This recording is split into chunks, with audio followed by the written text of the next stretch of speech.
What's up, everybody? This is Shannon from Shenanigen Plays on Twitch, and welcome to another game discussion video. And today we're going to cover NetherRealm Studios could deliver the remake of Star Wars Masters of Teräs Käsi we never knew we wanted.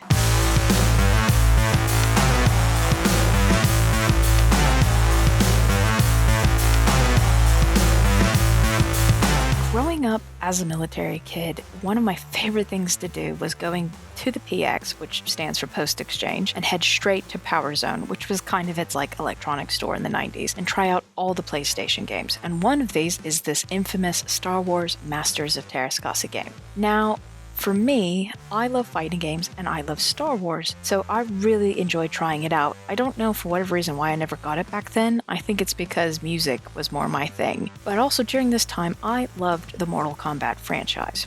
Although I was not allowed to play it before I was a teenager, I would sneak that occasional quarter or two in the arcade at the local CC's Pizza and try out Mortal Kombat 3 Ultimate. What I loved about it was all the characters and the levels and the background. I mean, the gore never really appealed to me, but I knew it was there, and being a kid of the 90s, I remember the controversy well. But what is this game, Teräs Käsi, I'm talking about? Star Wars Masters of Teräs Käsi is a fighting game that was developed and published by LucasArts back in 1997. The story takes place after the Death Star's destruction, and the Emperor recruits a mysterious Arden Lin to battle in the art of Teräs Käsi, an unarmed combat discipline, against leaders of the Rebel Alliance. The game also featured Star Wars legend character and Emperor's Hand-turned Jedi Mara Jade. Now, at the time, the game received so-so reviews. It pretty much used that 3D space aspect of fighting games like Tekken at the time, which revolutionized the way fighting games were played, by adding an option to sidestep, hence move the characters in a quote 3D space. So of course, Teräs Käsi used that, but other than that, it was pretty much a Tekken ripoff. But what is Teräs Käsi in the Star Wars lore? Teräs Käsi is a form of hand-to-hand combat that was created to fight Jedi. Its practitioners were ranked into novices, adepts, and masters according to their skill level, and they wore distinctive outfits. Former Sith Lord Darth Maul and Head of Crimson Dawn was a practitioner of Teräs Käsi, and he taught it to Dryden Voss, who in turn trained his lieutenant Kira. Kinda see where I'm going with this? We even saw her mention it by name in the film when she took down that Pike Syndicate leader. Whoa! I have never seen anyone do... What was that? Teräs Käsi. Dryden taught me. Also, the elite Praetorian guards that fought in the First Order were also trained in Teräs Käsi, along with other martial arts. What I find interesting is now that Teräs Käsi is part of the Disney canon, this also adds to my point on how this reboot could work with the right elements, with the right developer who could do justice to the remake and not be a laughingstock again.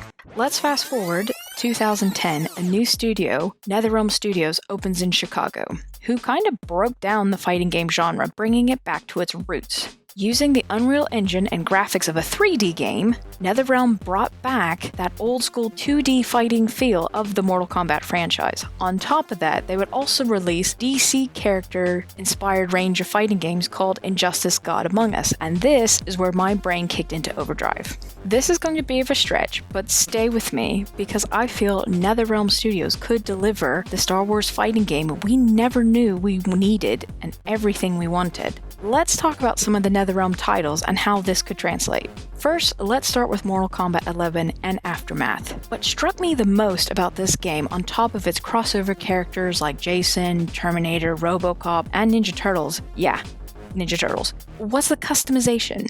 In Mortal Kombat 11, this is taken to a whole nother level where you can unlock and change masks, poses, various things through unlocks and purchases. You can create your fighter to be the ultimate badass.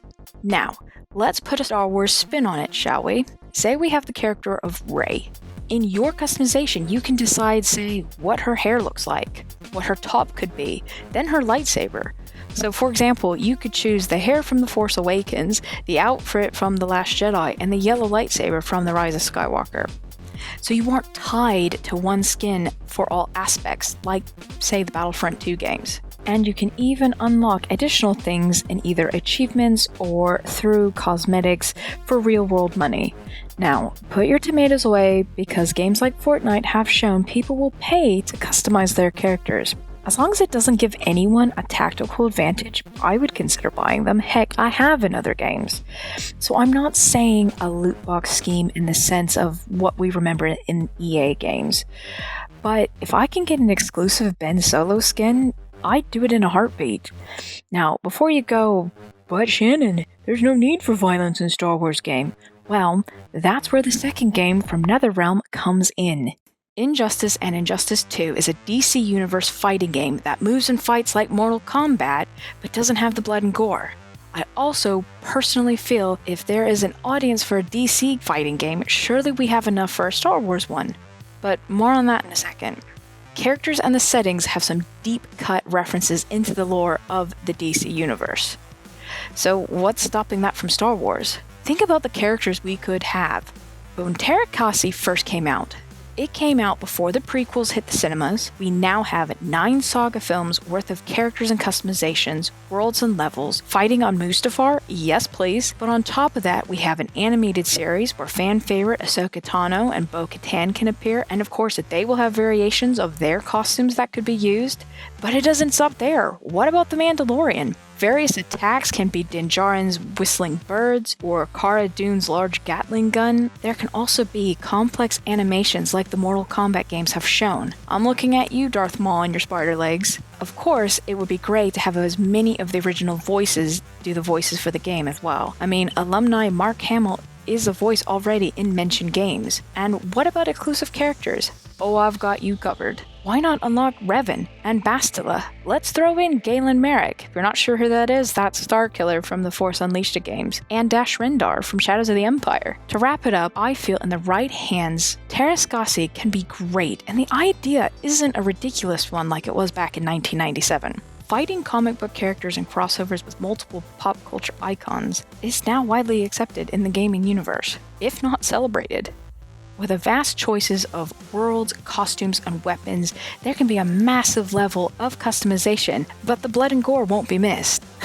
The more and more I talk about it, the more and more I want it, and that is a hill I will gladly die on. But that's all I've got for today. Thank you for checking this video out. You can find me streaming all things Star Wars and superhero video games on my Twitch channel at Shenanigen with an EN_plays. And you can also check me out here on YouTube for further videos. Thank you for checking this out, and I will see you guys next time.